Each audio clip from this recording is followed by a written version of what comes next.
give more returns. Get more security and more interest on your fixed deposits from Sri Lanka's largest finance company, LMDtv Finance.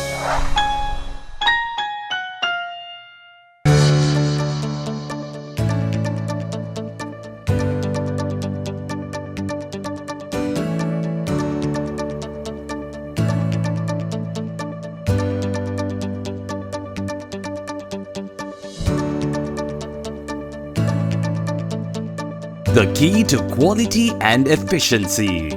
Be a jewel.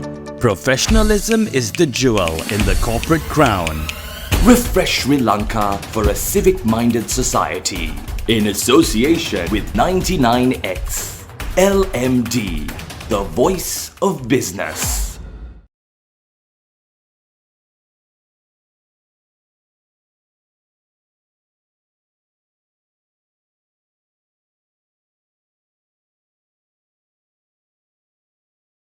Hello and welcome to LMDtv. Tonight on the forum, we're zooming in on conglomerates and the economic landscape. And with us, we have the Managing Director and Group CEO of the Janashakthi Group, Ramesh Schaffter. It's very nice to have you on the show. Nice to be here. Let's start off our discussion by setting the stage. So, Sri Lanka is facing one of, probably its worst financial crisis. And when we are looking at things from the perspective of local conglomerates, what is your assessment of the prevailing situation right now? The prevailing situation today is a lot better than it was a year ago. What most people on the streets do not understand is that a year ago we were at the very brink of collapse.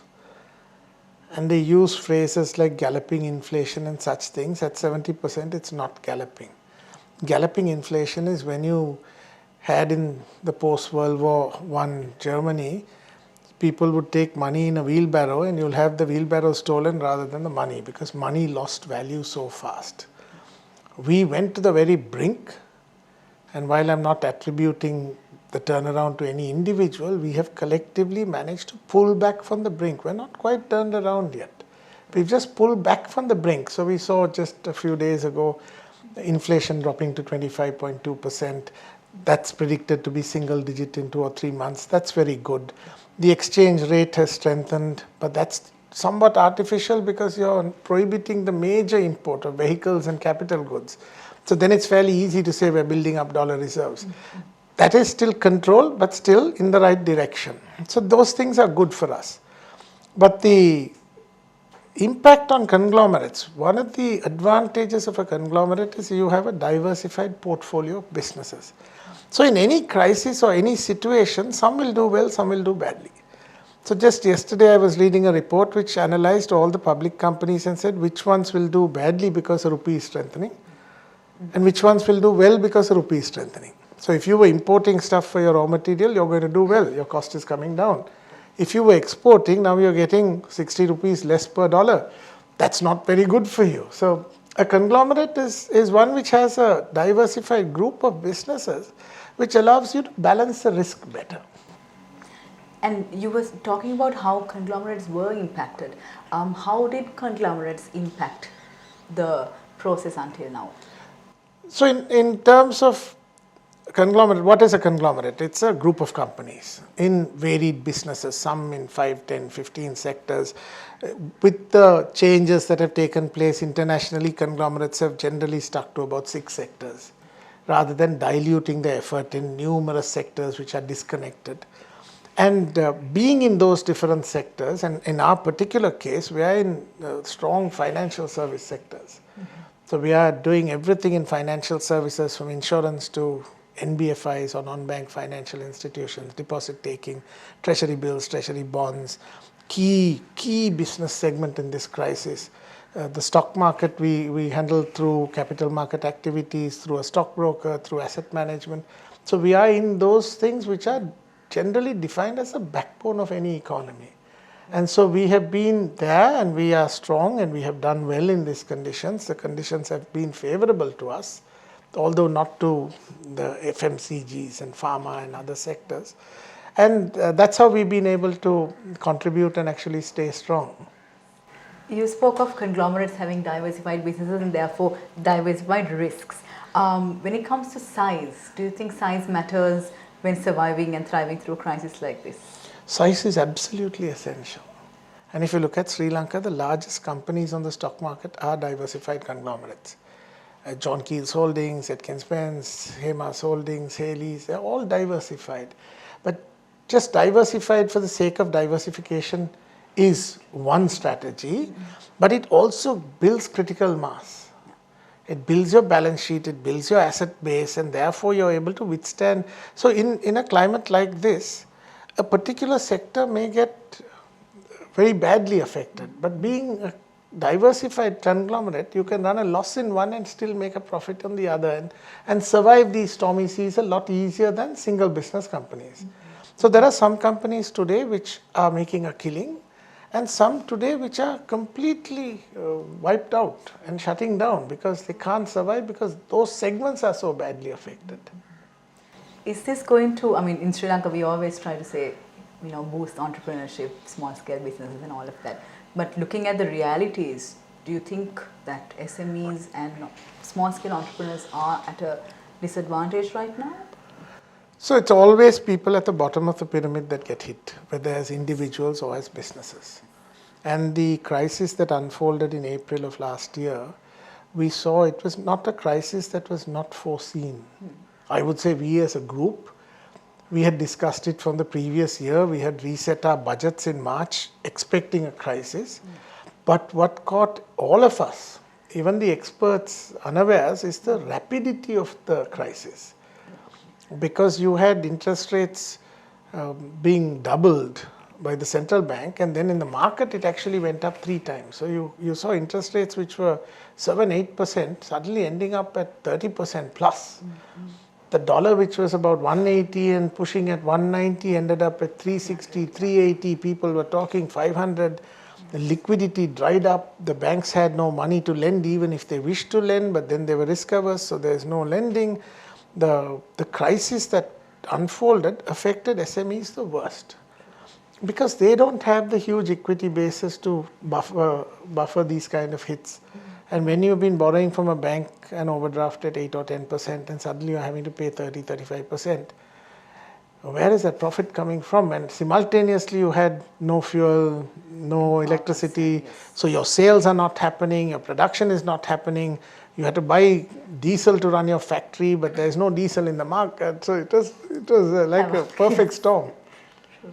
And unfortunately, many of them would get hit. Many would have been wiped out. But as with any crisis, there's also opportunity. And you've seen through COVID, you saw enough startups of home delivery and Instagram-based businesses which are doing direct to customer because the retail side is not working. They were doing direct to home delivery and people started ordering online. The amount of people moving into digital platforms was huge. So all of that comes out of so they say necessity is the mother of invention. And we're going through extreme necessity and there's a lot of invention taking place. Ramesh, now we were talking about SMEs versus conglomerates. My next question is actually inspired by an article that was there in HBR 10 years ago. So 10 years ago they said in the developed world conglomerates are dinosaurs, but in emerging markets they are flourishing entities. 10 years later now, is this statement true, not looking at of course emerging markets, but looking at a developing market like Sri Lanka? So the statement in the context of the US and other developed markets is perhaps true. The reason is this, because the number of companies being listed, the number of stock exchanges, the demand and supply to buy and sell businesses, the amount of M&A activity was so high that in the 80s you saw this conglomerate boom. People were doing leverage buyouts, they were acquiring companies. That was in the US at that time. Funding was available and they grew exponentially. But then as the US went through the late 90s and 2000s and the next boom started after the dot-com bubble burst, what you saw is that each sector was valued completely differently. And there was therefore value creation in being in single sectors. So if you're in pharma, for example, or if you're in IT, if you're in any of these application businesses, the basis of valuation is completely different to a traditional business. So traditional business would be valued on profit P ratio, profit to the earnings to price multiple, or a price to book value. And then you have all these IT, fintech companies and others which are having very little in terms of tangible assets, no profit, and still having phenomenal valuations based on their potential. First mover advantage and the potential growth in those markets, and you saw it with the Amazons and the Yahoos and the Googles and all that. And some obviously fall out, some survive, some become huge.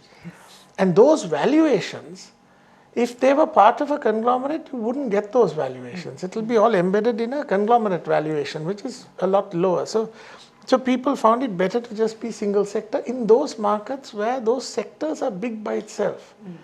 So in Sri Lanka, whether you call it emerging or developed or developing, your stock market is 300 companies.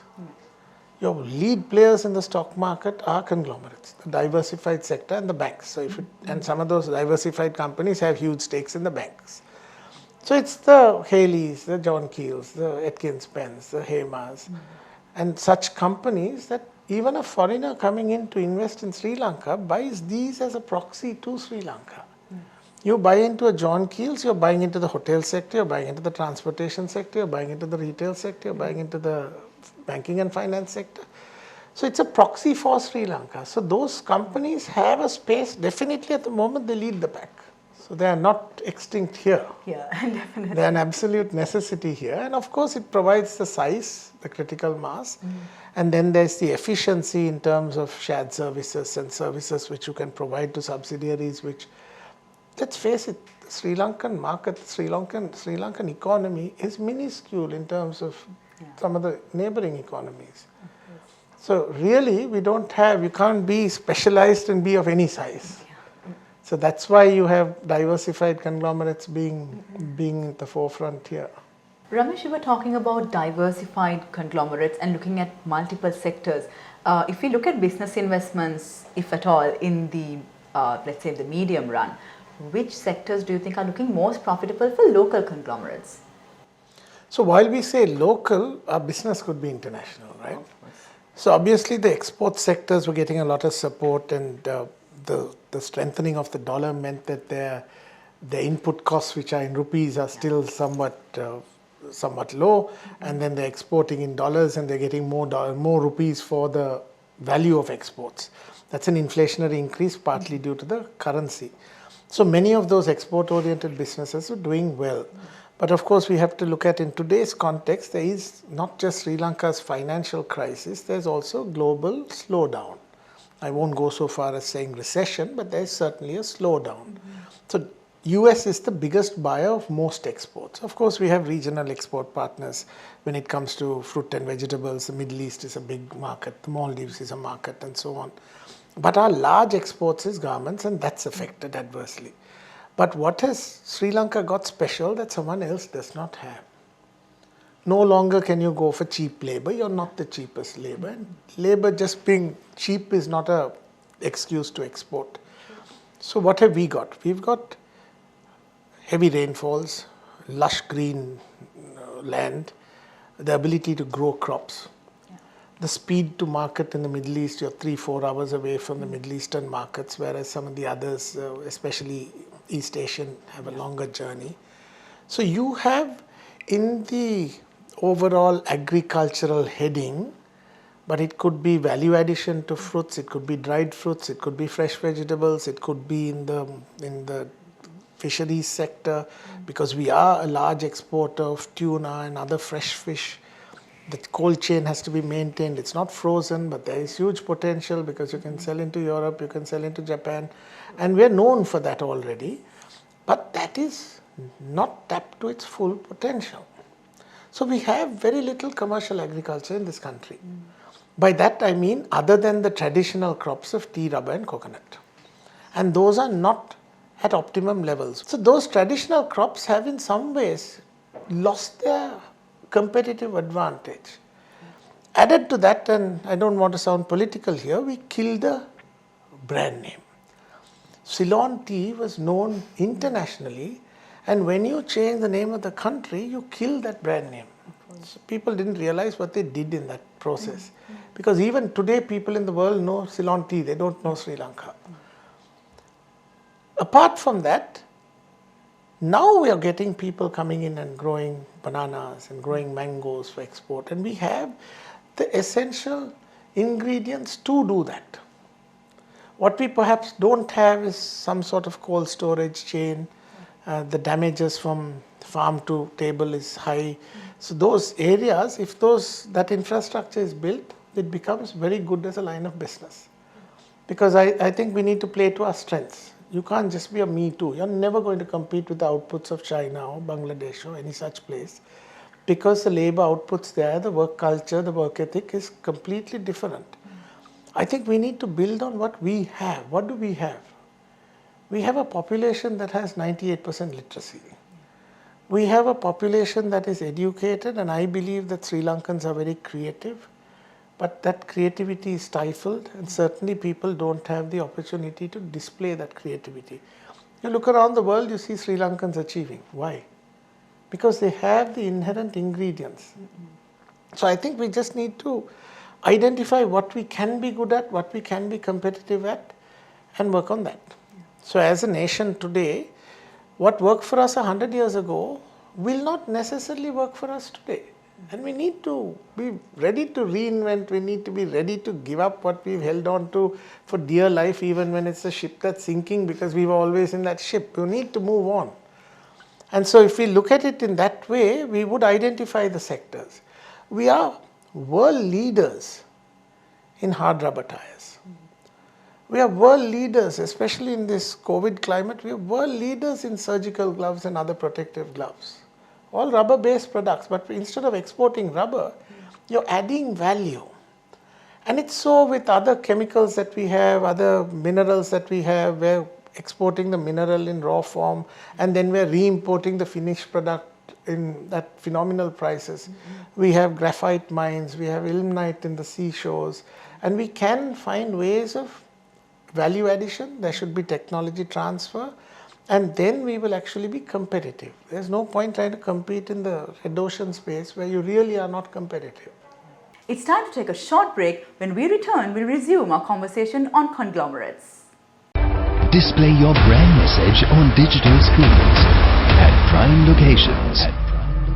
The largest digital advertising network in Sri Lanka. Emerging media. You're mobile, and so are we. Gets me going. Grab the Lite 87 app at the Apple App Store or Google Play now. 87.8 and 87.6 island-wide. Lite 87.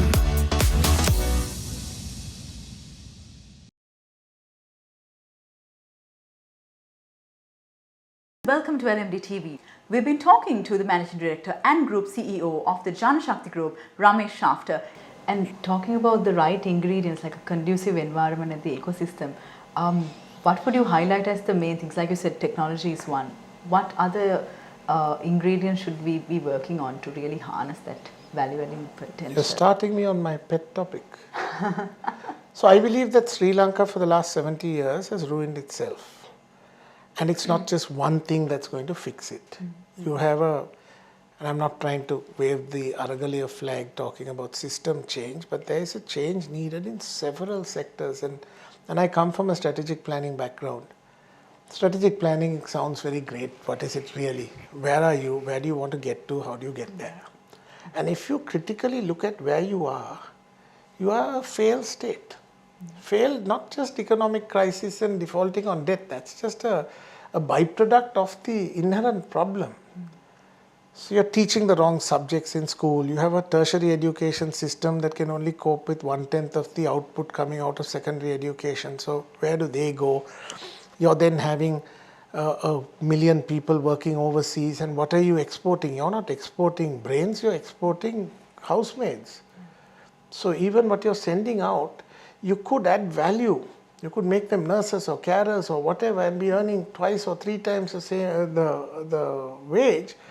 But what you're doing is, you've just got comfortable in running in this same mode. And we're not reinvented anything. So our education system from primary and secondary education, it's outdated. It does not even teach some of the subjects that are essential for today's world. IT as a subject is hardly taught. We are not having, even entrepreneurship is now introduced, but we don't really foster creativity and innovation at school level. Our school level is very much, I tell you, listen, don't ask questions, do what I say. That kind of an attitude, it's the real schoolmaster with a cane kind of attitude rather than experiential learning. And so that's one of the areas. That transfers into the work environment where the people in management positions take the same school teacher approach. I tell you, do, don't think. I didn't ask you to think. But they're quite capable of thinking. And if you empower them, I still remember Dr. Leslie Herath when he was chairman of the CEB many years ago in the mid-90s. He said, if you toss a coin for every decision, there's a 50% chance that you're right. Yes. And if you allow someone to think and make a decision, they're most likely going to get it right more than half the time. Because even if they tossed a coin, they'll get it right half the time. So it's about empowering people and making decisions. We have a bureaucracy that is called a bureaucracy because it's bureaucratic. You go into a government service office, you expect to waste hours there because that's the expectation. You're mentally conditioned to actually waiting a month for a passport. Now they're talking about digitalization and getting it in 3 days. The frustration is, why couldn't we do that years ago? Why did we have to see queues going down the road in Battarumala all the way to Talavattagoda, I think? Such long queues. Why did we not embrace technology? It's because there's inherent corruption in the process, so implementation invariably does not take place the way it should. So every sector, if you look at it from a strategic planning perspective, you can identify strengths, weaknesses, opportunities, threats. Work to your strengths. Try to eliminate the weaknesses. Make use of the opportunities. Keep at bay the threats. Very simple strategic planning principles. If you apply that to government, to every department, you will transform the country. But we don't have efficiency as an objective. We have employment as an objective. So we are overstaffed, 1.4 million people or some such thing, because it's a political tool. Everything's been a political tool. Pricing, price controls, all of that. If you have to control the price of an egg, it's again a political tool. Milk is controlled. So I say this, 50 years ago our family left the country and I moved to India at the age of 3 because my parents had 4 children between the ages of 2.5 and 6 or something. Shortage of milk, shortage of dal, shortage of rice, shortage of anything you wanted. You had queues for everything. You had rationing and such things. And we left the country and moved to another place. And now 50 years later, we find ourselves in virtually the same place. Exactly. Milk powder is rationed. Eggs are there if you go looking in 5 shops, and something else and something else. Why? Because we are built on protectionism, price controls and such things. If we don't reinvent our country, we'll be here 50 years later. Talking of reinvention, I think you paved the way to my next question, where I want to ask your views on one of something that's very near to LMD's heart, which is our Refresh Sri Lanka campaign. So we launched this campaign to encourage a mindset change in society and create a more civic-minded people. When we look at conglomerates, what would you say are the focus areas that conglomerates should really, I would say underline to ensure that civic-mindedness is always on the agenda when it comes to their operations? So I don't think it's limited to conglomerates. I think the corporate sector, the best of the corporate sector, embrace governance as a norm. Yeah. So when you embrace governance as a norm, you start fulfilling your duty across the board and you start doing the right things. And sometimes you do the right things even when it's not your legal obligation, because legal obligation is only one of those. And I am very impressed with your Refresh Sri Lanka campaign, because you have, apart from your legal obligation, you have a moral and ethical obligation. And if that is so for an individual, it is so for a corporate.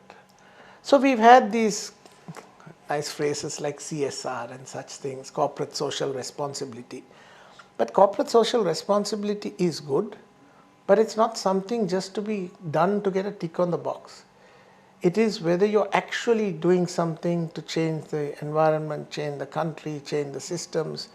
And finally, it's also how do you behave? What do your employees think about you? Do you walk the talk? There is no point saying we don't support corruption, because corruption needs two hands to clap. And there's two hands in that transaction, the giver and the receiver. So if you continue to give saying, oh, that's the way it is, then you're not going to change the system. And there's a lot that can change in terms of, you take our average Sri Lankan, they go to Singapore or they go to Dubai where there's huge fines for littering, they're on their best behavior. But here you will see commonplace, window put down, garbage thrown out of the window. Why? It's your own home, it's your own country, and yet you don't look after it.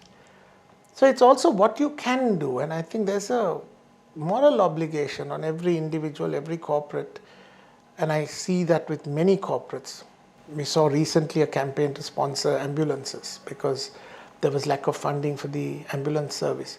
Many corporates came forward not to sponsor one but 5 or more. Why? Because there is a need and someone's got to step in to meet that need. And I think that is what we call the moral obligation. It's not just paying your taxes. Paying your taxes is essential, and people who dodge taxes, really, we don't have the laws that send you to prison. If you do this in the West, you're in. But the fact is, there's going to be an upheaval, there's going to be striking. As soon as you are put on the same tax bracket as everyone else, someone's got a problem. It's okay to have taxation as long as I don't have to pay. How can that be fair? You have to also start with yourself. And if you start implementing the standards that you want to see, then gradually you will see that change taking place. I don't want to be philosophical and say be the change you want to see, but the reality is that. Stop pointing fingers. Because challenge yourself. Are you being corruption free? Are you being ethical? Are you being moral? And then build from that. So I think there's a lot that can be done in every sector really, but there's a lot that can be done in the home, a lot that can be done in the school. Schools, if you see exams and the number of children who cheat, their parents are aiding and abetting. And then those same parents will talk about corruption by others. So I think they need to look introspectively. It starts at the home, it starts at the school, it needs to be inculcated, good values, and you can't change society overnight. And honesty and integrity and such things have to be cultivated from a young age. And we are, as a nation, I'm sorry to say, we almost compliment cheating. You know, they'll speak proudly of how they stole this and came, and they get complimented for it. If your neighbor's coconut falls, you quickly dart across and pick the coconut and come before someone sees, and you think you're great. So if we don't point those out as improper and transform society from the bottom up, you'll continue. 50 years from now, you'll be back where you are. Thank you, Ramesh, for your words. It's going to be a steep climb, but hopefully Sri Lanka can take it one step at a time. One step at a time, that's all that's needed. We've been talking with the Managing Director and Group CEO of the Janashakthi Group, Ramesh Schaffter. It was very nice having you on the show, Ramesh. Lovely to be here. Thank you. And to all our viewers, thank you so much for joining us. Until next time, take care. Don't forget to subscribe to our YouTube channel and follow us on Facebook and Twitter. Thank you for watching and stay safe.